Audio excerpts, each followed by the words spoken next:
أما بعد فإن خير الحديث كتاب الله وخير الهدي هدي محمد صلى الله عليه وسلم وشر الأمور محدثاتها وكل محدثة بدعة وكل بدعة ضلالة وكل ضلالة في النار فأعوذ بالله من الشيطان الرجيم بسم الله الرحمن الرحيم وقل للمؤمنين يغضوا من أبصارهم ويحفظوا فروجهم۔ برادران اسلام، عزیز بھائیوں، ہم جس دین کو ماننے والے ہیں، اس دین کے اندر شریعت کے مقاصد 5 چیزوں کو بتایا گیا ہے۔ یعنی جو شریعت اللہ تبارک و تعالیٰ نے بنائی ہے، قرآن کریم اور اللہ کے رسول صلی اللہ علیہ وسلم کی احادیث کے ذریعے سے جو احکام، جو تعلیمات، جو فرامین ہمیں دیے گئے، ان کے 5 اہم مقاصد ہیں۔ سب سے پہلا مقصد یہ ہے کہ دین کی حفاظت، یعنی وہ دین جو دین فطرت ہے، فطرت اللہ التی فطر الناس علیہا، جس پر اللہ نے لوگوں کو پیدا فرمایا، دین اسلام، وہ دین اللہ کے بندوں کے درمیان عقیدہ و عمل کی شکل میں محفوظ رہے، بندے اپنے رب کو پہچانیں اور رب کے جو حقوق ہیں ان کو ادا کریں، بندوں کا ایک دوسرے پر جو حق ہے وہ حق بھی ادا کیا جائے۔ تو دین، شریعت کا سب سے پہلا مقصد دین کی حفاظت ہے۔ دوسرا مقصد انسانی جان کی حفاظت ہے، انسانی جان محفوظ رہے، نہ حق کسی کا قتل نہ ہو، نہ حق کسی کی جان نہ لی جائے، انسانی جان محفوظ رہے۔ ہر وہ چیز جو جان کے لیے خطرہ ہے اس سے منع کیا گیا، اس کو حرام قرار دیا گیا۔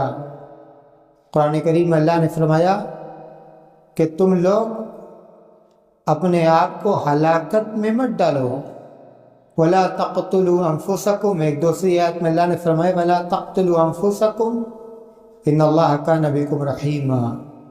اپنے آپ کو قتل مت کرو، اللہ تبارک و تعالیٰ تم پر مہربان ہیں۔ وَلَا تُلْقُوا بِأَيْدِيكُمْ إِلَى التَّهْلُكَةِ، اپنے ہاتھوں کو ہلاکت میں مت ڈالو۔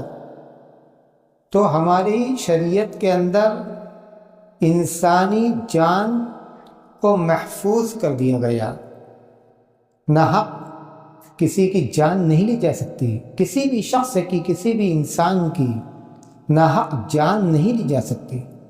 اسی طرح ایک انسان کی عقل محفوظ رہے، عقل محفوظ رہے۔ ہر وہ چیز جو انسان کی عقل کو نقصان پہنچانے والی ہے اس سے منع کر دیا گیا۔ اسی لیے جو نشہ آور چیزیں ہیں ان سے روکا گیا، ان کو حرام قرار دیا گیا، اس لیے کہ اس سے انسان کی عقل میں فطور آتا ہے۔ یہ چیزیں انسان کی عقل کو نقصان پہنچاتی ہیں۔ تو دین محفوظ رہے، جان محفوظ رہے، عقل محفوظ رہے، مال محفوظ رہے۔ ایک شخص کا مال دوسرے شخص کے لیے محترم ہے، حرمت والا ہے۔ آپ ناحق کسی کے مال کو نہیں لے سکتے۔ چوری کو اسی لیے حرام قرار دیا گیا، ڈاکہ ڈالنے کو اسی لیے حرام قرار دیا گیا، اسی طرح سے خیانت کو، غش کو حرام قرار دیا گیا تاکہ مال محفوظ رہے، اور مال کے تبادلے کی جو جائز صورتیں ہیں وہ جائز صورتیں بتلا دی گئیں۔ احل اللہ البیع وحرم الربا، اللہ نے بیع کو حلال کیا اور سود کو حرام کیا، یہ سب مال کی حفاظت کی خاطر۔ اور اسی طرح شریعت کا جو پانچواں مقصد ہے وہ پانچواں مقصد نسل اور عزت و آبرو کی حفاظت ہے۔ ایک سلسلہ انسانی آبادی کا جو حضرت آدم اور حضرت حوا سے چلا، وہ سلسلہ شریعت چاہتی ہے کہ قائم رہے، لیکن یہ سلسلہ کیسے قائم رہے؟ جائز رشتے سے قائم رہے، جائز طریقے سے قائم رہے۔ اس لیے کہ اگر یہ جائز طریقے سے قائم نہیں رہے گا تو حسب و نسب محفوظ نہیں رہے گا۔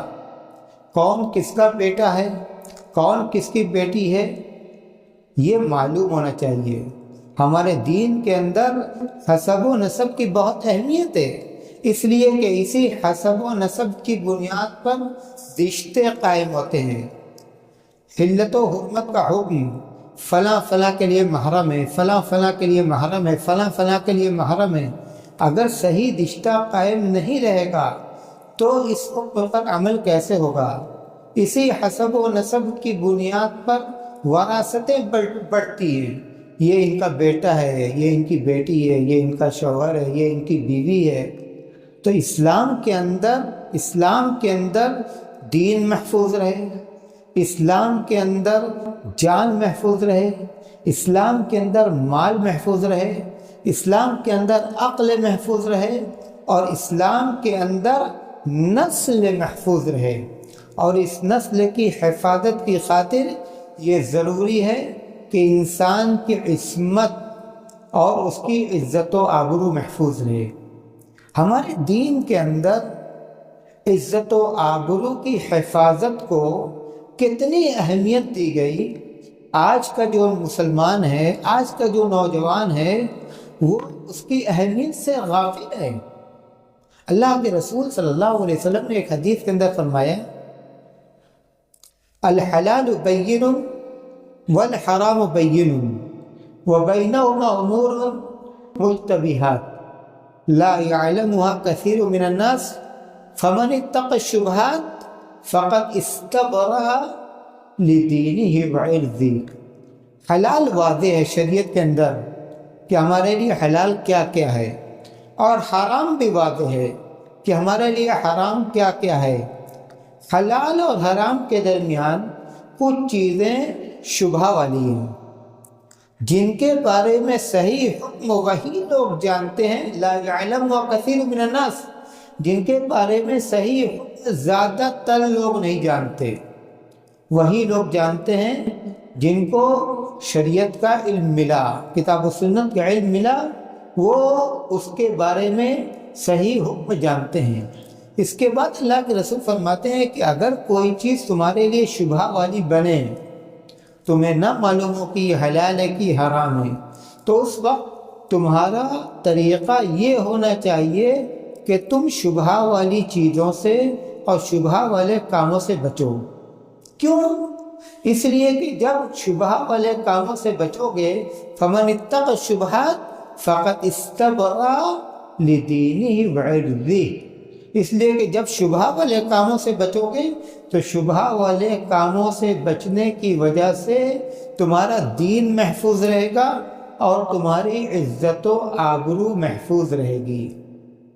عزت و آبرو کی اہمیت کا اندازہ اس حدیث سے لگائیے۔ دین کے ساتھ عزت و آبرو کی حفاظت کا ذکر کیا گیا، دین کے ساتھ عزت و آبرو کی حفاظت کا ذکر کیا گیا۔ قرآن کریم کی کتنی آیات میں اللہ تبارک و تعالیٰ نے عزت و آبرو کو محفوظ رکھنے کا حکم دیا۔ وَقُلْ لِلْمُؤْمِنِينَ يَغُضُّوا مِنْ أَبْصَارِهِمْ وَيَحْفَظُوا فُرُوجَهُمْ، مومن مردوں سے کہیے کہ اپنی نگاہیں پست رکھیں، حرام کی طرف نظر کو نہ اٹھائیں۔ اور اس کے بعد اللہ کہتا ہے یغضوا من ابصارہم ویحفظوا فروجہم، اور اپنی عصمت کی حفاظت کریں، اپنی شرمگاہ کی حفاظت کریں۔ یہ حکم مومنوں کو مخاطب کر کے دیا گیا۔ عام طور پر قرآن کریم کے اندر جو احکام ہیں ان کے مخاطب مرد ہیں، لیکن ضمناً وہ حکم عورتوں کے لیے بھی ہیں، الا یہ کہ بعض ایسے احکام ہیں جن میں عورتوں کو مستثنیٰ کیا گیا۔ لیکن اس حکم کی اہمیت دیکھیے کہ مردوں کو مخاطب کر کے الگ یہ بات کہی گئی اور عورتوں کو مخاطب کر کے الگ یہ بات کہی گئی۔ وَقُلْ لِلْمُؤْمِنَاتِ يَغْضُضْنَ مِنْ أَبْصَارِهِنَّ وَيَحْفَظْنَ فُرُوجَهُنَّ، مومن عورتوں سے بھی کہیے کہ اپنی نگاہیں پست رکھیں اور اپنی عصمت کی حفاظت کریں۔ یہی حکم مردوں کے لیے، یہی حکم عورتوں کے لیے۔ قرآن کریم کے اندر ایک جگہ اللہ تبارک و تعالیٰ نے اپنے مومن بندوں کے اوصاف کو بیان کیا۔ وہاں اللہ نے کہا کہ والذین هم لفروجہم حافظون الا علی ازواجہم او ما ملکت ایمانہم فإنہم غیر ملومین فمن ابتغى وراء ذلك فأولئک هم العادون۔ اور وہ لوگ جو اپنی عصمت کی حفاظت کرتے ہیں، والذین هم لفروجہم حافظون الا علی ازواجہم، ہاں خواہشات پوری کرنے کی جو جائز صورتیں ہیں، ان جائز صورتوں سے، اپنی بیویوں سے، یا پہلے جب زمانے میں باندیوں کا سلسلہ تھا تو اپنی باندیوں سے اپنی خواہشات کو پوری کرتے ہیں۔ اس کے بعد اللہ نے فرمایا کہ فَمَنِ ابْتَغَى وَرَاءَ ذَلِكَ، جو اس جائز طریقے کو چھوڑتا ہے اور ناجائز راستے پر آتا ہے، فَأُولَئِكَ هُمُ الْعَادُونَ، حد سے تجاوز کرنے والے لوگ ہیں۔ جائز صورتوں کو بتلا دیا گیا، اس کے بعد اللہ کہتا ہے فَمَنِ ابْتَغَى وَرَاءَ ذَلِكَ، اس کے علاوہ جتنی صورتیں سب ناجائز ہیں۔ آج کی اس دنیا میں ناجائز رشتوں کے اچھے نام دے دیے گئے، خوبصورت نام دے دیے گئے، طرح طرح کے ناموں سے ان ناجائز رشتوں کا ذکر کیا جاتا ہے۔ بعض سوسائٹیوں میں بعض سماج میں یہ سسٹم کا ایک حصہ بن گیا، لیکن اگر کوئی گناہ بہت زیادہ عام ہو جائے تو اس کا یہ مطلب نہیں کہ شریعت کی نظر میں وہ گناہ نہیں رہے گا۔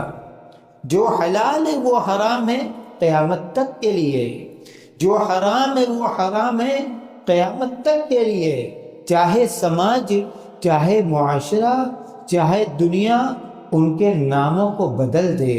ناموں کے بدلنے سے شریعت کے احکام نہیں بدلا کرتے، شریعت کے احکام اپنی جگہ پر اٹل ہیں اور اٹل رہیں گے یہاں تک کہ اللہ تبارک و تعالیٰ قیامت کو قائم کر دے۔ مسلمان عورتوں کے سلسلے میں اللہ کے رسول صلی اللہ علیہ وسلم نے فرمایا المرأة اذا صلت خمسها وصامت شهرها واحسنت فرجها واطاعت بعلها فلتدخل من ای ابواب الجنة شاءت۔ ایک مسلمان عورت جب 5 وقت کی نماز پڑھتی ہے، 5 وقتہ نمازیں فجر، ظہر، عصر، مغرب، عشاء، المرأة اذا صلت خمسها وصامت شهرها، اور رمضان کے روزے رکھتی ہے، وَأَحْسَنَتْ فَرْجَهَا، اور اپنی عصمت کی حفاظت کرتی ہے، وَأَطَاعَتْ بَعْلَهَا، اور اپنے شوہر کی فرما برداری کرتی ہے۔ غور کیجیے اس حدیث کے اندر نماز اور روزے کے ساتھ، نماز اسلام کا توحید و رسالت کے اقرار کے بعد سب سے پہلا فریضہ، توحید و رسالت کے اقرار کے بعد اسلام کا سب سے پہلا فریضہ، اور انہی 5 ارکان میں رمضان کے روزوں کا بھی ذکر ہے۔ تو گویا نماز اسلام کا رکن، روزہ رمضان کا روزہ اسلام کا رکن ہے، اور ان ارکان کے ساتھ ساتھ ایک مسلمان عورت سے یہ کہا جا رہا ہے کہ تمہاری عصمت و عفت بہت قیمتی ہے، اپنے عصمت و عفت کی حفاظت کرو گی تو اللہ کی جنت میں داخل ہوگی۔ وَأَحْسَنَتْ فَرْجَهَا، اور اپنے عصمت و عفت کی حفاظت کرتی ہے، وَأَطَاعَتْ بَعْلَهَا، اور اپنے شوہر کی فرما برداری کرتی ہے۔ ایک مسلمان عورت گھر کے ماحول کو بنا کر رکھنے کے لیے، الرجال قوامون علی النساء، مردوں کو عورتوں پر فوقیت دی گئی، مردوں کو عورتوں پر فوقیت دی گئی۔ کیوں فوقیت دی گئی؟ فوقیت اس لیے دی گئی تاکہ گھر کا جو نظام ہے وہ درست طریقے سے چلے، اس کے اندر خلل نہ آئے، اس کے اندر بگاڑ نہ آئے۔ لیکن ساتھ ساتھ یہ بھی کہا گیا کہ وَلَهُنَّ مِثْلُ الَّذِي عَلَيْهِنَّ بِالْمَعْرُوفِ وَلِلرِّجَالِ عَلَيْهِنَّ دَرَجَةٌ، کہ جس طرح سے عورتوں کا حق ہے مردوں پر، اسی طرح سے مردوں کا بھی حق ہے عورتوں پر۔ دونوں کا حق ہے، دونوں کے حق کے بیان کرنے کا یہ موقع نہیں، لیکن کہنے کا مقصد یہ ہے کہ اللہ کے رسول صلی اللہ علیہ وسلم نے یہ فرمایا کہ وَأَطَاعَتْ بَعْلَهَا، شوہر کی فرما برداری کرے۔ اور ایک حدیث کے اندر کہا گیا کہ لَا طَاعَةَ لِمَخْلُوقٍ فِي مَعْصِيَةِ الْخَالِقِ، اللہ کی نافرمانی میں کسی بھی مخلوق کی اطاعت نہیں کی جائے گی۔ اگر شوہر گناہ کے کام کرنے کا حکم دیتا ہے تو ایسی صورت میں بیوی کے اوپر اس کی فرما برداری نہیں ہے۔ بیوی کے اوپر معصیت کے کام میں، گناہ کے کام میں بیوی کے اوپر شوہر کی فرما برداری نہیں ہے۔ اسی طرح ایک دوسری حدیث اللہ کے رسول صلی اللہ علیہ وسلم نے فرمایا مَن يَضْمَنُ لِي مَا بَيْنَ لِحْيَيْهِ وَمَا بَيْنَ رِجْلَيْهِ أَضْمَنُ لَهُ بِالْجَنَّةِ، بہت عظیم الشان حدیث ہے۔ آپ نے فرمایا کہ جو شخص اپنی زبان اور اپنی عصمت و عفت کی حفاظت کی ضمانت لے، میں اس کے لیے جنت کی ضمانت لیتا ہوں۔ اندازہ لگائیے کہ ہمارے دین کے اندر عصمت و عفت کی حفاظت کی کتنی اہمیت ہے، عصمت و عفت کی حفاظت کی کتنی اہمیت ہے۔ بچہ چھوٹا ہے، اسلام یہ کہتا ہے کہ بچپن سے ہی اس کو عصمت و عفت کی حفاظت کی اہمیت بتلاؤ۔ کیا فرمایا اللہ کے رسول نے؟ اللہ کے رسول نے فرمایا کہ مروا ابناءکم بالصلاۃ وہم ابناء 7 سنین واضربوہم علیہا وہم ابناء 10 وفرقوا بینہم بالمضاجع۔ بچہ 7 سال کا ہے، نماز پڑھنے کا حکم دو، نماز کی ترغیب دو، اپنے ساتھ مسجد میں لاؤ، نماز کے آداب سکھاؤ، نماز کے احکام سکھاؤ۔ اور اگر 10 سال کا ہو جائے اور ابھی بھی نماز سے اس کی دلچسپی پیدا نہیں ہوئی، خود سے مسجد میں نہیں آ رہا ہے، نماز کی پابندی نہیں کر رہا ہے، نماز کا خیال نہیں کر رہا ہے، تو اس کی سرزنش کرو، اس کی تنبیہ کرو، اس کی سرزنش کرو۔ وَاضْرِبُوهُ عَلَيْهَا، نماز چھوڑنے پر اس پر ہلکی پھلکی ضرب لگاؤ۔ اس کے بعد اللہ کے رسول کیا فرماتے ہیں؟ وَفَرِّقُوا بَيْنَهُمْ بِالْمَضَاجِعِ، اور اسی عمر میں بچوں کے بستر کو الگ کر دو۔ ابھی بچہ 10 سال کا ہے، شریعت کہتی ہے کہ بچوں کے بستر کو الگ کرو۔ بچوں کے بستر کے الگ کرنے کا مطلب شارحین نے یہ بیان کیا کہ ایک لڑکا دوسرے لڑکے کے ساتھ ایک بستر پر نہ سوئے، اور ایک لڑکی دوسری لڑکی کے ساتھ ایک بستر پر نہ سوئے۔ جب لڑکا لڑکے کے ساتھ بستر پر نہ سوئے، اس سے منع کیا جا رہا ہے، تو بھائی بہن کے ساتھ بدرجہ اولا ایک بستر پر نہیں سو سکتا۔ کیوں یہ حکم دیا جا رہا ہے؟ بچپن سے ہی وہ عصمت و عفت کی اہمیت کو سمجھیں۔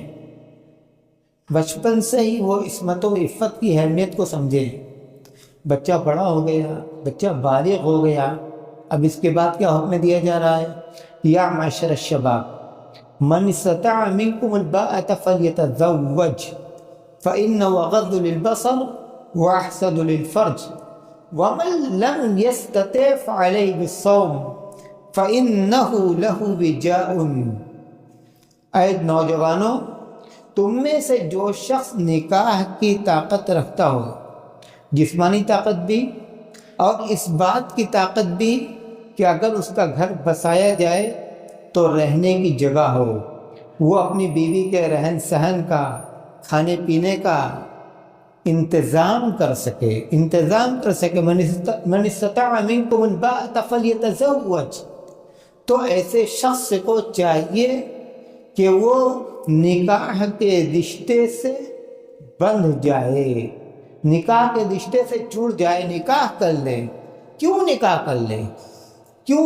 کر لے؟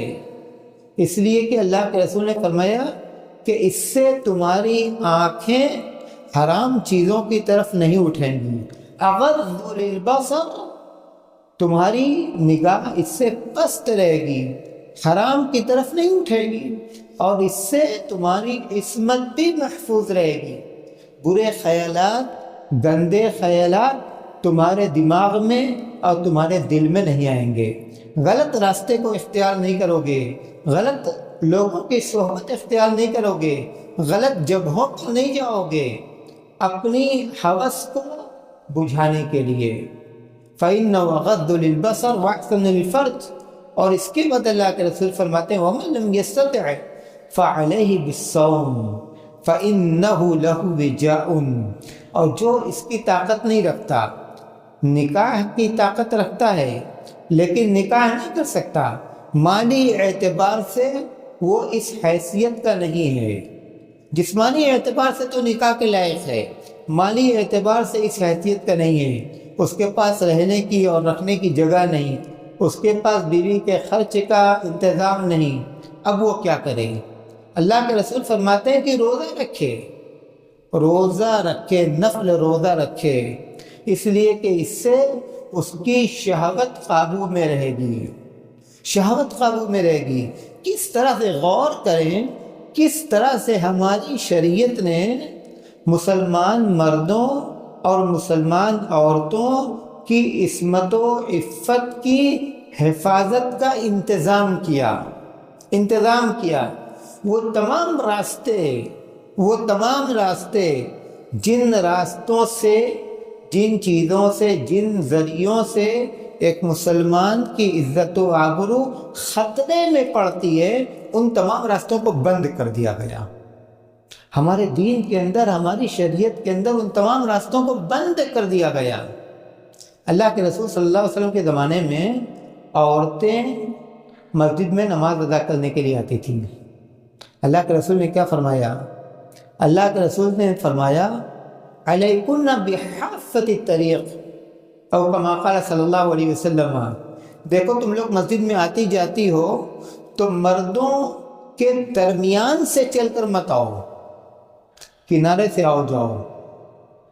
شریعت کی پاکیزگی دیکھیے, شریعت کی پاکیزگی دیکھیے.